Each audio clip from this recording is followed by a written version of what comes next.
You company this. Assalamu alaikum wa rahmatullahi wa barakatuh. Ahlan wa sahlan wa marhaban bikum, and welcome back to the Iftar Drive right here on Salam Media. Of course, right now is Palestine Ramadan Radio. In the 50 years since the establishment of the State of Israel, thousands of people on both sides of the conflict have died.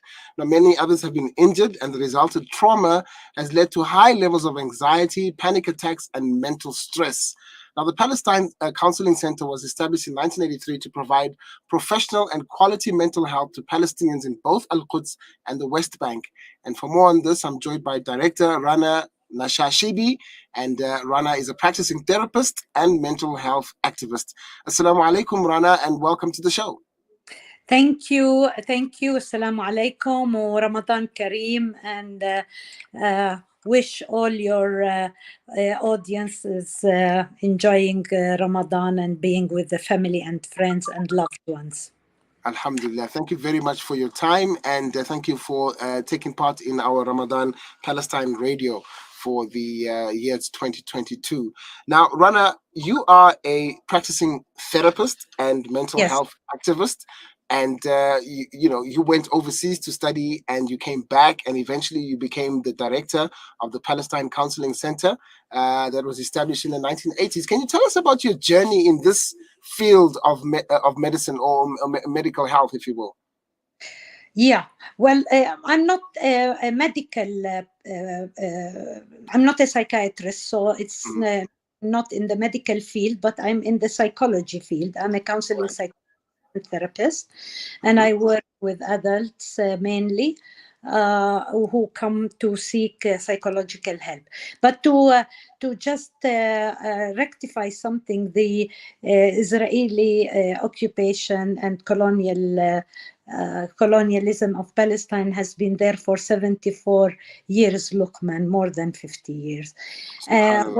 My journey with mental health is, well, I'll start also with the PCC's journey with mental health. The PCC as a center, as a mental health center, was established because at that point, the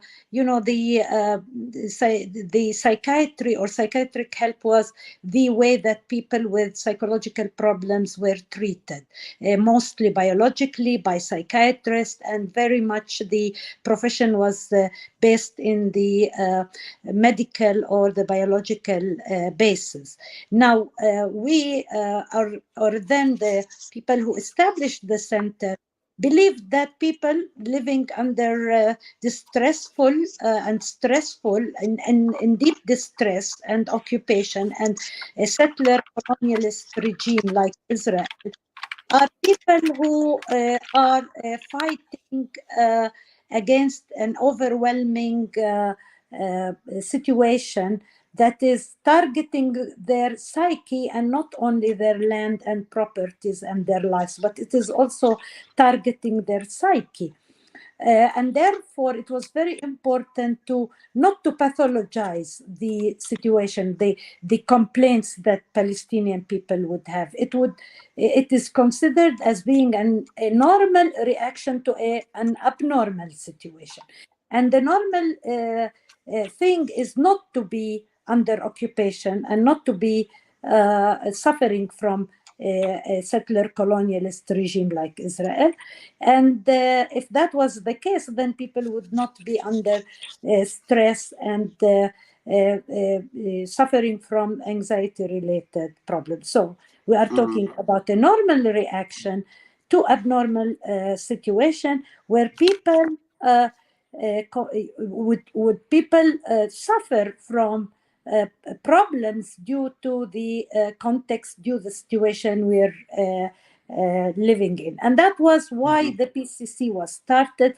So our idea was to look at counseling, which is very much based in humanistic approach and talking about the strengths in people rather than talking about deficiencies. So when we're working with people, we're always looking for the strength inside them that could help them overcome the the situation or any kind of symptoms that they're suffering from, and also to look at the support that they can have from their surrounding, and to look at their strength within and also around them from loved ones, where they can be helped to overcome difficulties. So that's the idea, and that's my journey. And my journey also was with the PCC, and also because I believe very much in that. I believe that people can overcome.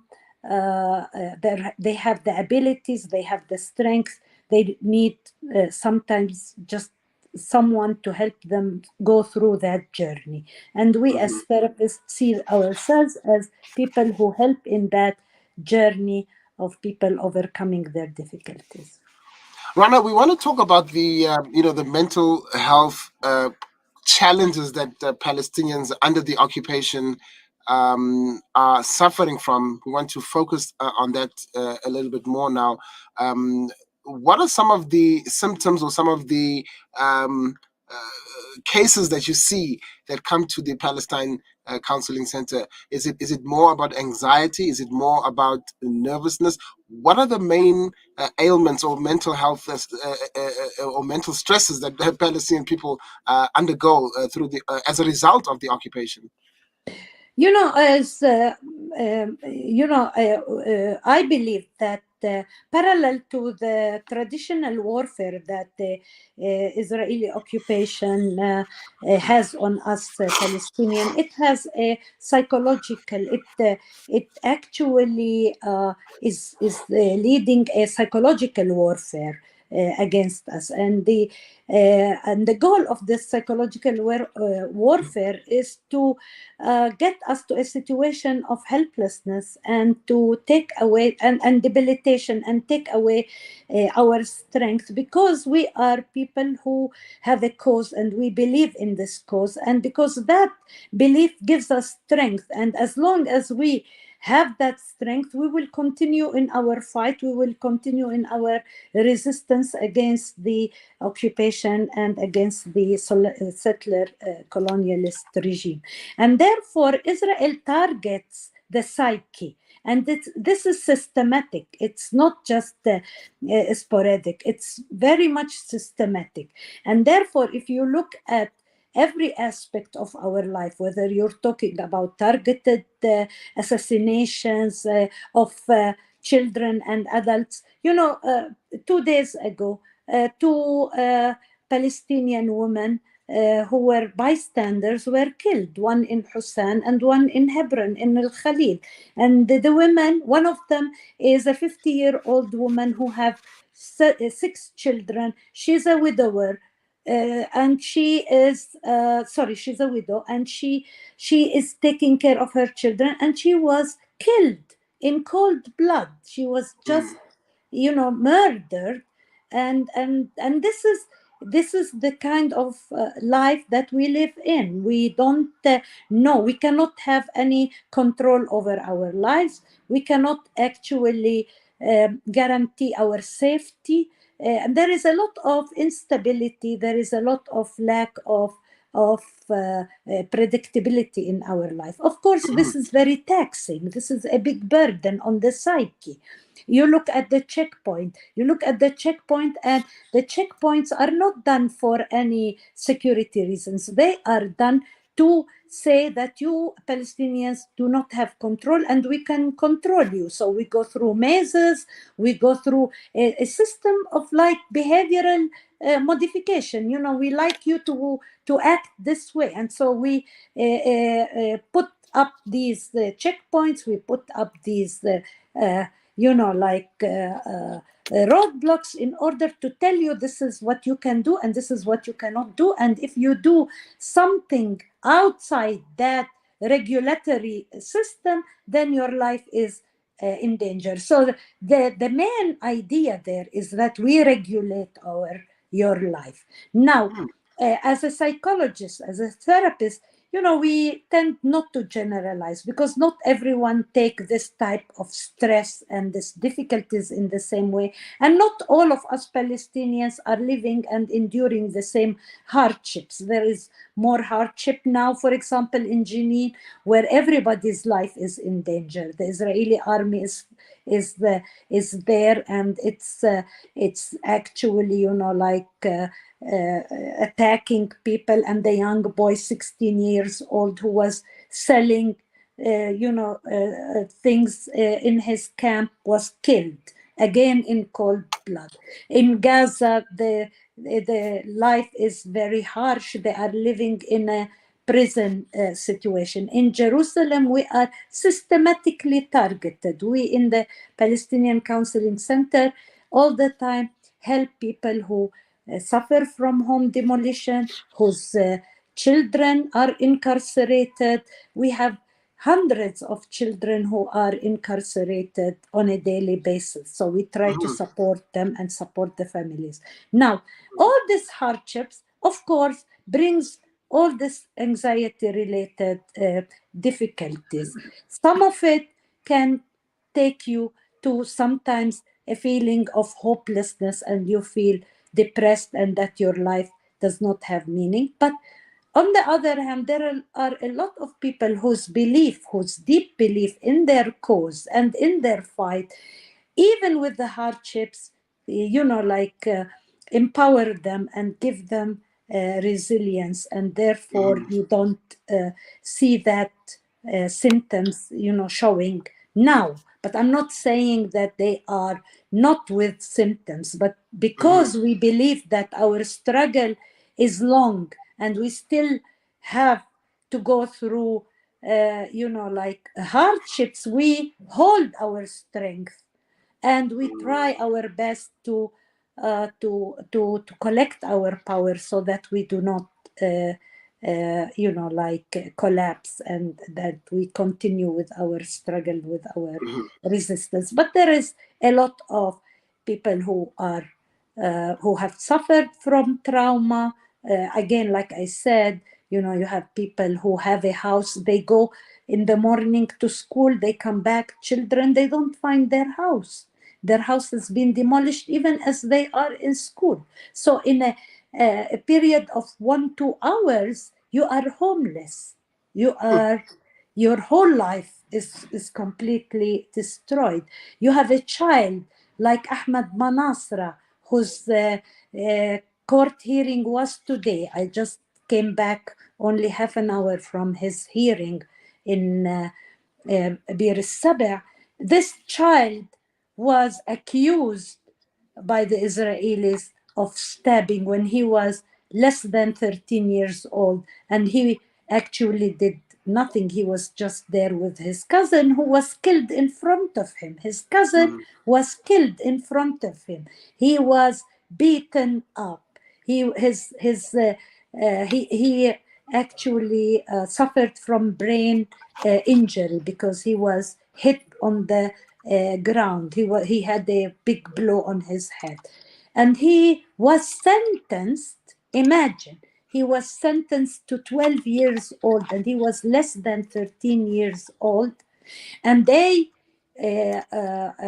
judged him by a law which they called the anti-terror law, which was not even applying to children. They waited for 1 year until he became 14, and they tried him retroactively, and they put this big sentence on him. So someone like Ahmad, who was there when he suffered from brain injury, and he was put under very harsh situation in the interrogation and in the incarceration, he of course now suffers from difficulties, from psychological difficulties. He's very distressed, and we now, as a psychologist, there is this Palestine Global Mental Health Network, we had a campaign to release him, because no child, of course, can or should be in this situation.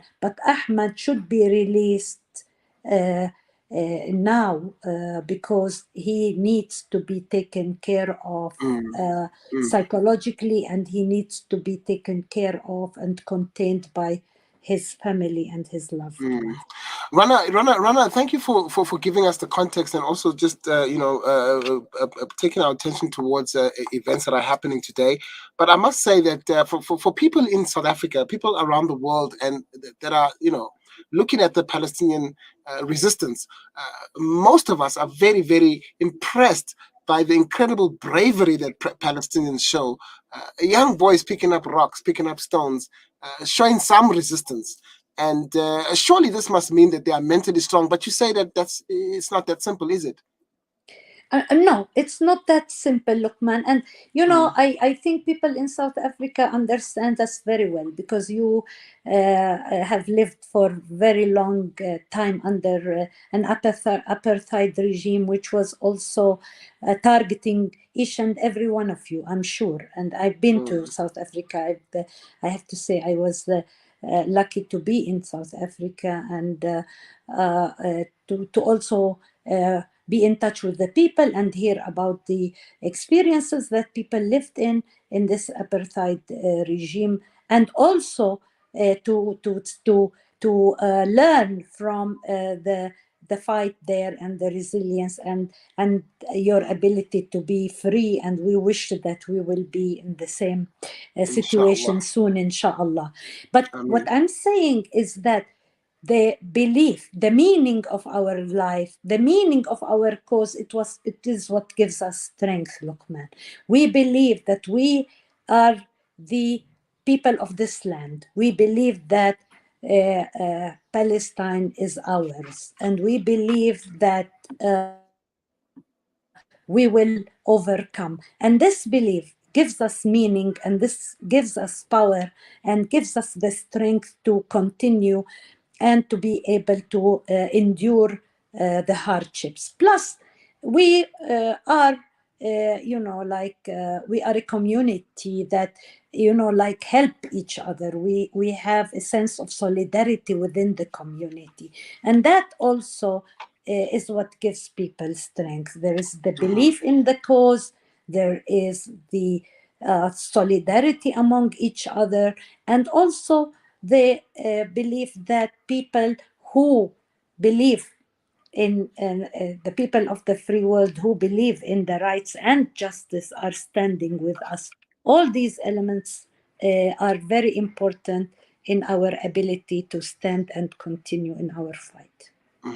Rana, thank you very much for your time. I just want to ask you one last question with regards, the mental health of Palestinians that are living under the occupation, and you've made it very clear what are the things that keep people going. But when people are faced with the overwhelming cruelty of the occupier, you've given us numerous examples, and I'm sure since 1948 there've been plenty other examples of the devastating cruelty shown by the occupier. How does one live like that? How does one live under such conditions and still continue and still have hope for tomorrow? What do you tell your patients? Yeah. What do I tell well, actually, I'm a therapist who listens more than tell. So and I think this is one of the most important thing. You listen and you contain, and you again, you empower people by helping them look inside themselves for the strength inside them. But the thing that actually helps us going again is that we do have a firm belief in our cause. We belong to this land. I walk in Jerusalem, and regardless what the Israelis are doing, they are trying to completely destroy all the, the traditional places and everything that is had this distinctive Palestinianhood and Identity there. Jerusalemite nature. But even that, we know that this is our Jerusalem, and I know this is my Jerusalem. even if they change the names of the streets, even if they change the scenery, even if they, like put all these huge and ugly outposts outside the old city, but it's still our Jerusalem, and we will always see it in our eyes, the eyes of the people of the land, and we are the people of the land, so we will always, that gives us the strength. And of course, there are some who get to a situation where they feel they are tired, they feel a little bit hopeless, they are helpless, but and we help them, and of course, I mean, people are different, and people develop different types of complaints and ailments, and we try our best to help through, again, like I said, through helping people look at the strength inside and the support outside that can get them through their MashaAllah. difficulties. MashaAllah.